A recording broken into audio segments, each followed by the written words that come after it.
Well, hello, everybody. This is Matt Sizemore with Good Morning, Idaho. Hope you're all having a wonderful week. Now, today we are continuing our Mental Health Monday series as May is Mental Health Awareness Month, and we've got another incredibly important topic today. Last week, we talked to experts about identifying mental health issues in adults, and today we focus on our youth.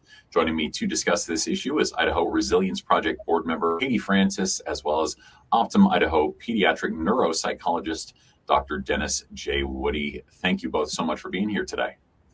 Thanks for having us. Yeah.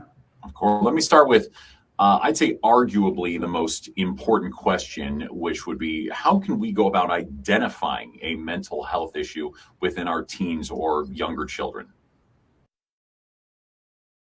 Well, that's a great question, Matt. The reality here is that we as parents know our children well. And I think it's when they step out of their typical character, when you notice that they're either reserved or withdrawn, moody, angry, more so than they might typically be, difficulty with things like concentrating. And as a matter of fact, one of the most common sorts of things that go awry for school age kids is that they're struggling in school where perhaps earlier they might not have been. These are some of the early indicators that a child is responding to stress that's overwhelming their ability and potentially their ability to manage it. So that's where the door opens to a lot of questions about mood and frustration in the child. Yeah, that all makes sense. Katie, would you like to add something to that? I think a big piece, like Dr. Woody said, is just as you start to see that change and anything out of the ordinary, we always talk about being curious, is that sometimes as parents or educators, we think we know what's best. We always think we know what's going on with kids, but it's our job to really just be curious and start to ask questions and ask what we can do to help. It was a great way to start those conversations with kids who might be just feeling a little off or things might be changing for them. Yeah, one thing we always hear from really everybody is talk to your kids, and that's the best way to go about that. So, of course, resiliency, that's something that we all want to have really at all stages of life. But how can we not I should say, as a parent, we especially hope that it's something that our kids will either have or develop. So, in your opinions, how can we really build that resilience in our youth? I think one of the best ways to do it as adults is we can model it. We have to teach our kids and even the other people we work with in our community that we are all able to overcome adversity. It is part of life. Stress is part of who we are. And understanding that we have a community of support and there's people out here that truly do care about you and that you can overcome. I love the idea. We went to a recent conference and they really talked about we don't just bounce back, but we want to bounce forward. And there's so much we can learn by overcoming those challenges. And that's what resiliency is all about. You know, it's really interesting when you look at the relationship that parents have with children. We teach children how to be resilient from the very get-go. When a child becomes frightened and then retreats to their parent, and we relieve that normal stress that they have, we're helping them begin that whole process in the maturation and development of being able to cope with normal levels of stress and then reapproach the stressor maybe with a different plan of attack. Yeah, that's very interesting. I never really looked at overcoming even something like overcoming shyness. I have a 2.5-year-old, and that's a good way to look at that. She runs to me when she gets shy. And it's just, I guess, a very minor form of overcoming or becoming resilient. So a good way to look at that. Now, my next question for you. Now, let me start with you on this, Katie, as a board member of the Idaho Resilience Project. What exactly is the Idaho Resilience Project? So the Idaho Resilience Project is a network of providers and people just within the communities. And we have 7 different regions. And so each region has a different collaborative that is working on different focus areas. And the goal is really just to help our family, our community, and most importantly, our kids understand that they can overcome adversity and build those supports in our community. And the best piece is that we just want our community to thrive. And so giving opportunity providing education. That is really our goal. And so it's really just creating the structure and the support across the state. Awesome. Sounds like a great program. Now, let's talk about HOPE, or HOPE. Of course, that means something a little more when it comes to the Idaho Resilience Project. What exactly does that stand for, and what's it all about? Hope is what gets us through, but more importantly, hope means healthy outcomes through positive experiences. And you can't talk about hope until you understand what an ACE. And an ACE is an adverse childhood experience. And so that is something that happens to us between the ages of 0 and 18 that can truly have an impact and really disrupt our development or our ability to regulate. And so the purpose of Hope Week and, this study of hope is that it counteracts those ACEs, and it helps us to retrain our brain and understand that we do have support and we do have this ability to have these positive experiences, not just within our family and our friend groups, but just within our community as a whole. And so that hope can really replace, hopefully, some of those negatives that have happened in the life of, the children that we get to work with.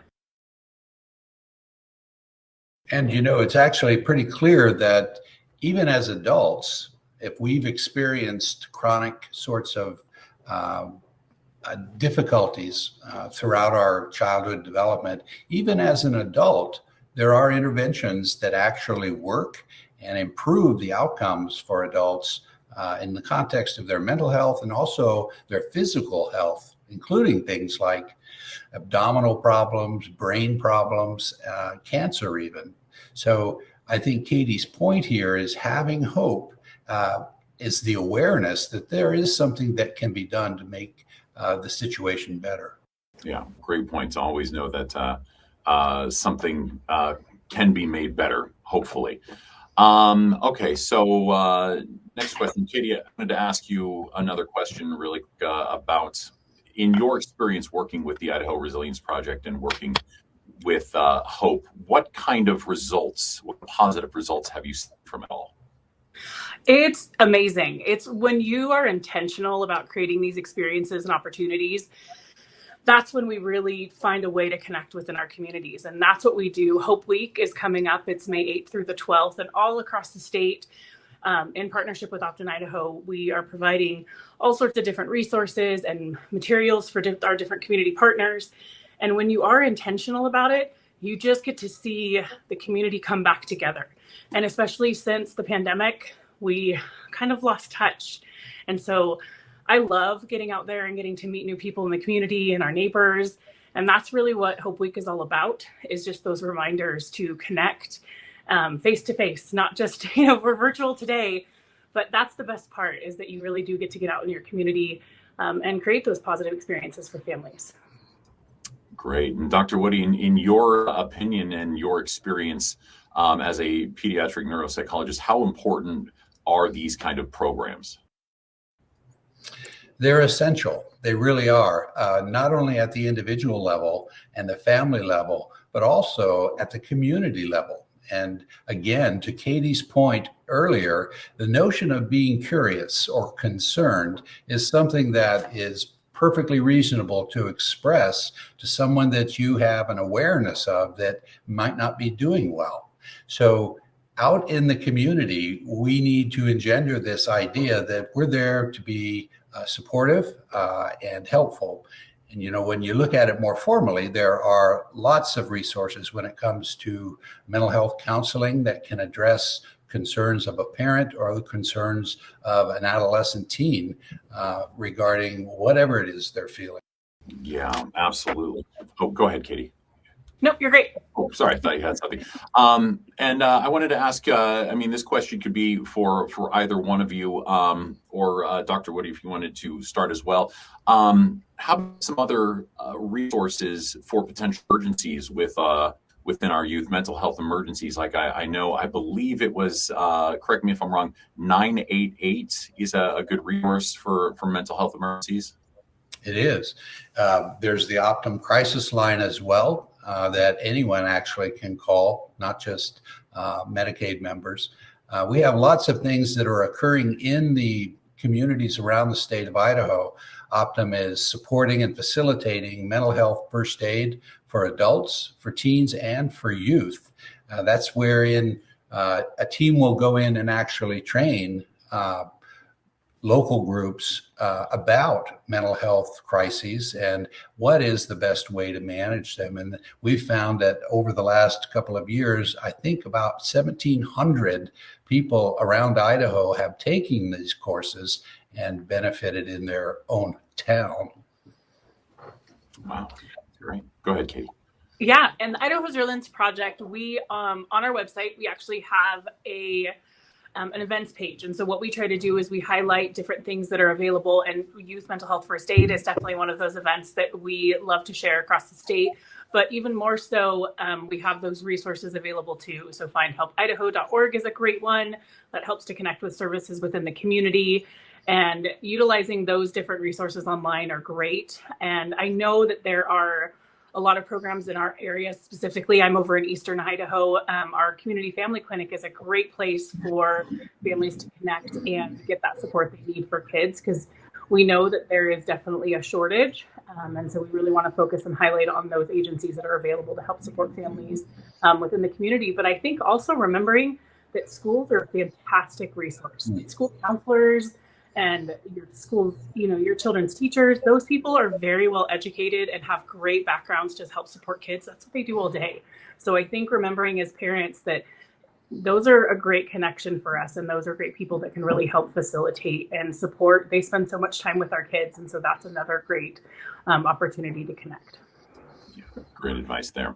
My last question for you both, aside from, of course, the biggest thing, arguably the biggest thing, which is just talk to your children every chance you get, what you both say would be the biggest piece of advice that you might give to friends or family of struggling with to help them get to where they want to need to be?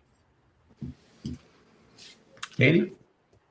I can hop in first. I think the most important thing is that we have to understand with kids and with teens, it just takes one person. It truly, if you can help your child connect with somebody in the community, and sometimes for us as parents, that might not be us, and that's okay. But if they have that one safe, supportive, stable adult in their life that they are able to facilitate that relationship with, you want to support that as a parent, as a coach, as a teacher. It doesn't matter what that looks like, but if you have that opportunity to build a relationship for children, that they really have someone that they know is in their corner and will show up for them every day. I always urge kids and teens that I've worked with that that's your person, and that they are going to be there for you, and to always use that support if it's available, and that to know that we care, and your community is there for you. I think that's so well said, Kate. I guess if I had a comment to make to a parent, I would say use your ears. Talking, communicating is a two-way process, but the impact comes when the person engaged feels as if they're heard and listened to. And we as parents know our children. We oftentimes want to offer them the support verbally, but what may also be just as curative, if you will, is the ability to listen and just wait it out in the context of the child's capacity, depending upon how old they are, to describe for you what it is that they're hearing. The commitment that we all have, not just as parents, but as community people, to be the one who reaches out with a concern or a question, or just noting that you're aware that that person looks like there's something concerning them, and this reach out to them. I think that's probably the best start you can have. Absolutely. Oh, go ahead, Katie. Nope, that's great. I was just totally agreeing. Gotcha. Yes, being proactive is the big thing that one could do, I would assume. Okay. Well, for both of you, that's about all the questions I have. Is there anything else you want to add about this very important subject?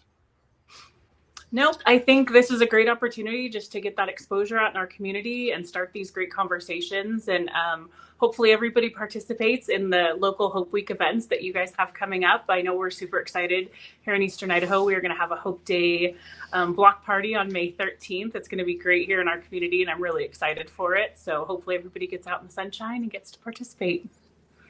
I would agree, and I would say thank you for the opportunity to share this information with folks. And if you do have questions or concerns, feel free to pull up optimidaho.com. We've got lots of information and directions for folks to go. And if you still have questions, you can reach out to individuals. Perfect. And that was going to be my next question is where can people find out more either about Optum Idaho or else the Idaho Resilience Project? How about maybe a website or phone numbers or whatever you want to give out? Yep, if you just Google the Idaho Resilience Project, it'll take you right to our website. Like I said, there's tons of great resources. We talk about community events and trainings, and we have links to all of they've created some amazing videos talking about resilience, and there's some lovely stories about Idaho. I love watching those videos. So those are available online on our website as well. And again, that Optum line, anyway, is optumidaho.com. And you can go to a members area as well as just general information. Perfect. Okay. All just such great information today on such an important topic. And of course, joining me today to discuss the issue of youth mental health has been Idaho Resilience Project board member Katie Francis, as well as Optum Idaho pediatric neuropsychologist Dr. Dennis J. Woody. Both of you, thank you so much for being here today and giving out this incredibly important information. Absolutely. Thank you. Thank you, Matt.